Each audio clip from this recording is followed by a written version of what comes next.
This particular topic ought to be absorbed with prayer and fasting.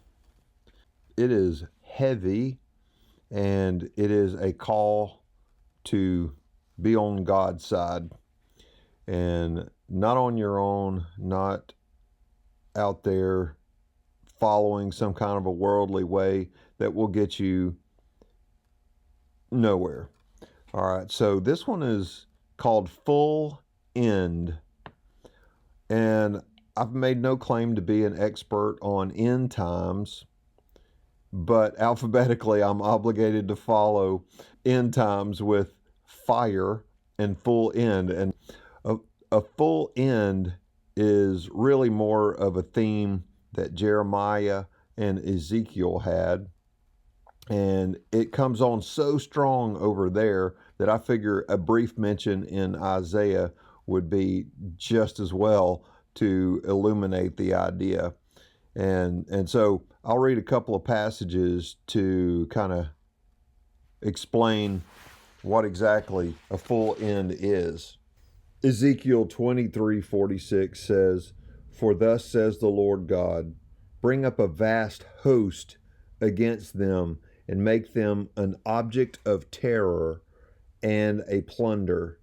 And the host shall stone them and cut them down with their swords.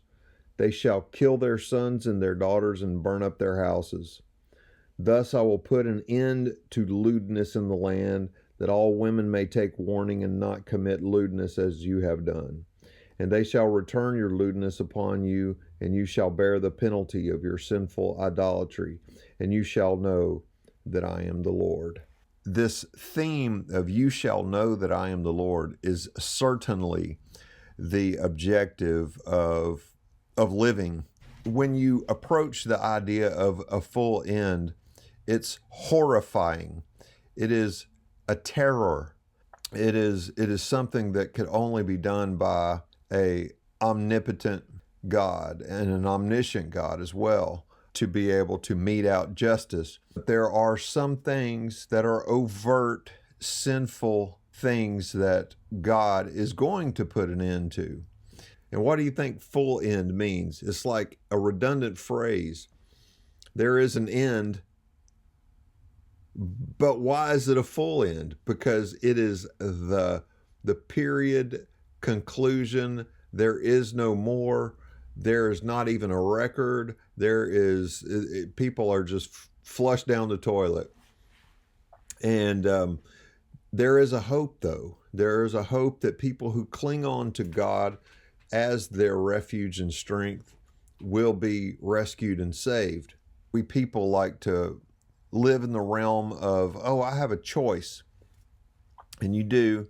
So that is what this is all about.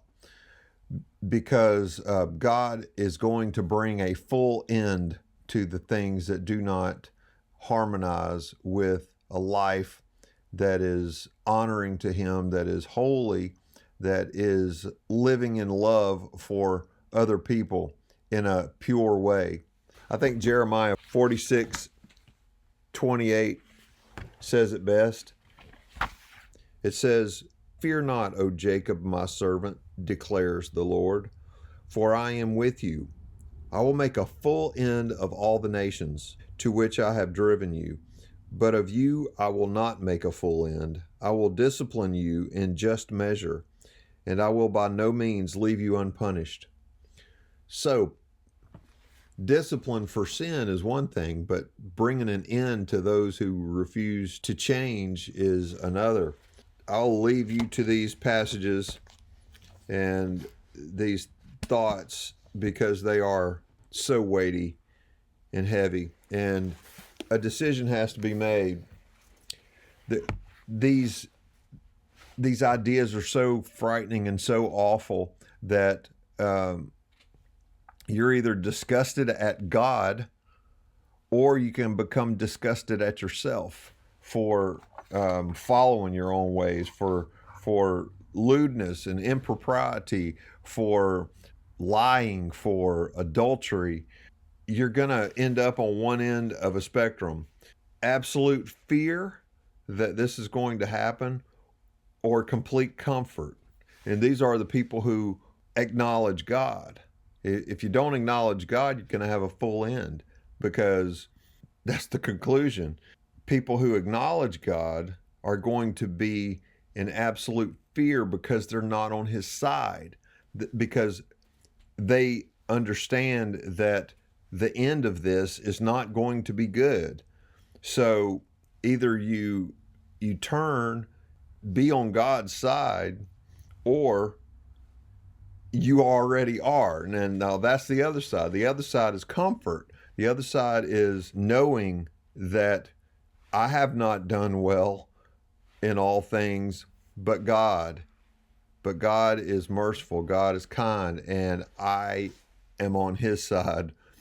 When the full end comes down, I don't want to be in that camp. So you know where you are, and you've gone there with your full agreement. I grew up in a society where we were nice, like being nice and not rocking the boat. Decorum was chosen over conversations about religion and politics, and we swept those over to the corner. Life certainly does have a lot of fuzzy edges, and we do like to cover up the truth with kind words. We call them kind, but if someone is about to be snatched into their full end, the only kind thing to do is to warn them and let them know that they're standing on the edge. If you have never made a decision or have never considered that God has the power, capability, and the right, and the power, the sheer magnitude of having control of the world like that, and that he does have a will, and that it is pure and holy, and that it is going to mete out justice in the world. That is not fuzzy. That is pretty clear, and it's pretty clear that you know if you're on God's side or not. If you want his protection, if you want to be on his side when it all goes down, you turn to him and acknowledge him and be curious about, what can I do to be on your side, Lord? And that is not fuzzy. There are positions in life that must be fully committed to. And if you are convinced that God was going to bring a full end to all those who were not looking to him as their shelter and strength, but instead had their hope invested elsewhere, which side are you on? Zephaniah 1:18. Neither their silver nor their gold shall be able to deliver them on the day of the wrath of the Lord. In the fire of his jealousy all the earth shall be consumed. For a full and sudden end he will make of all the inhabitants of the earth. In Zephaniah 3:9, it says, For at that time I will change the speech of the peoples to a pure speech, that all of them may call upon the name of the Lord and serve him with one accord. May the hearers of this be blessed.